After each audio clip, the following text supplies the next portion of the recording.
Pascal, bonjour. Général dans l'enseignement catholique.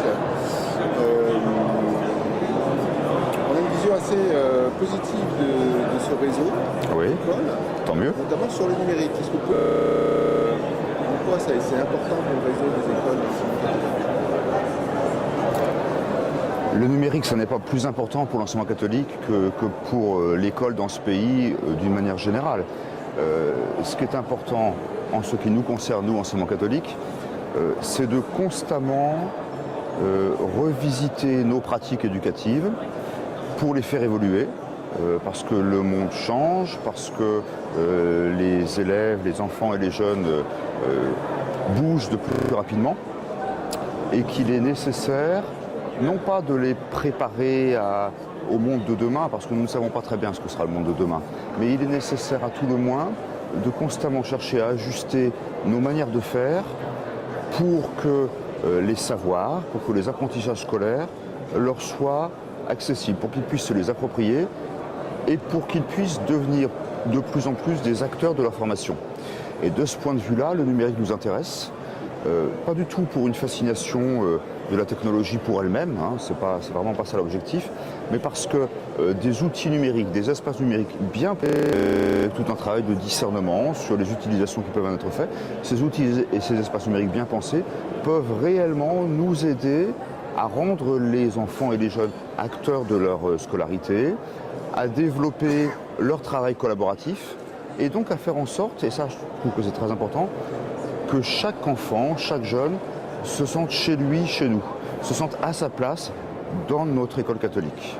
C'est la raison pour laquelle le numérique, non pas comme une fin en soi, mais comme un levier, nous intéresse et nous intéresse de plus en plus.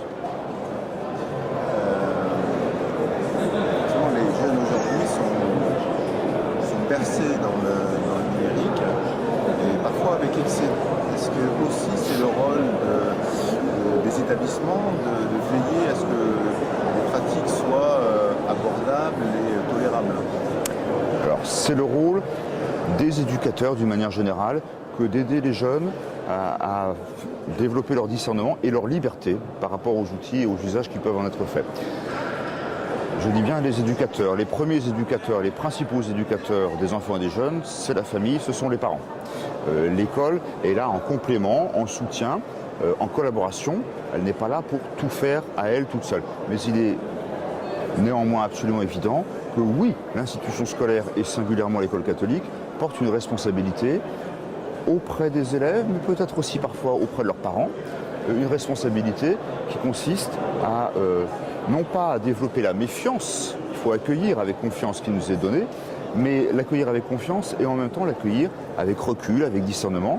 Donc oui, l'apprentissage de l'image, l'apprentissage de l'outil numérique, l'apprentissage de l'écran et de la liberté par rapport à toutes ces avancées technologiques, c'est plus que jamais indispensable.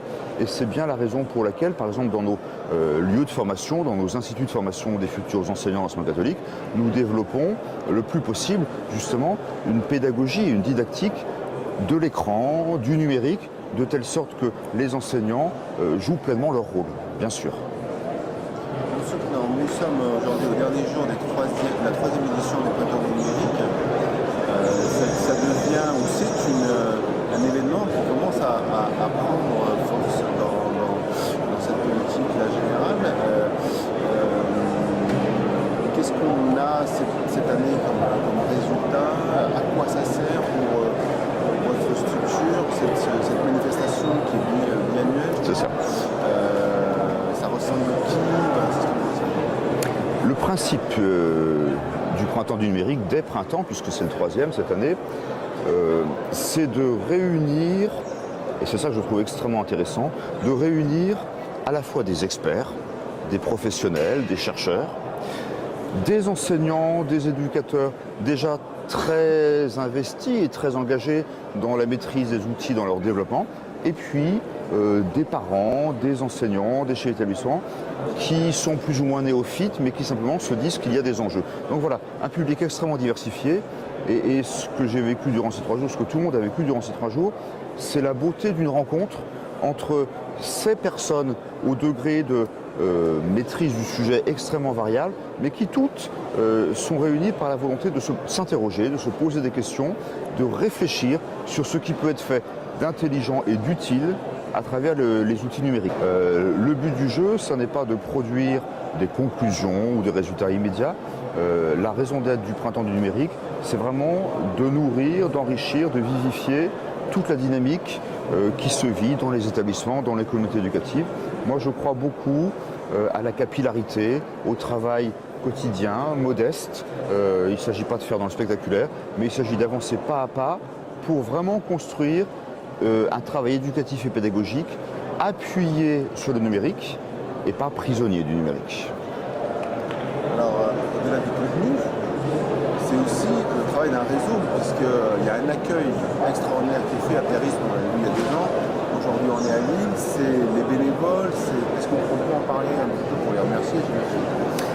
Alors, vous avez raison, hein, l'organisation et l'animation d'une manifestation telle que celle-ci, sur 3 jours, avec près de 2000 personnes, c'est un travail absolument considérable qui a été engagé depuis des mois et des mois et dans lequel se sont investis, sont impliquées de nombreuses personnes.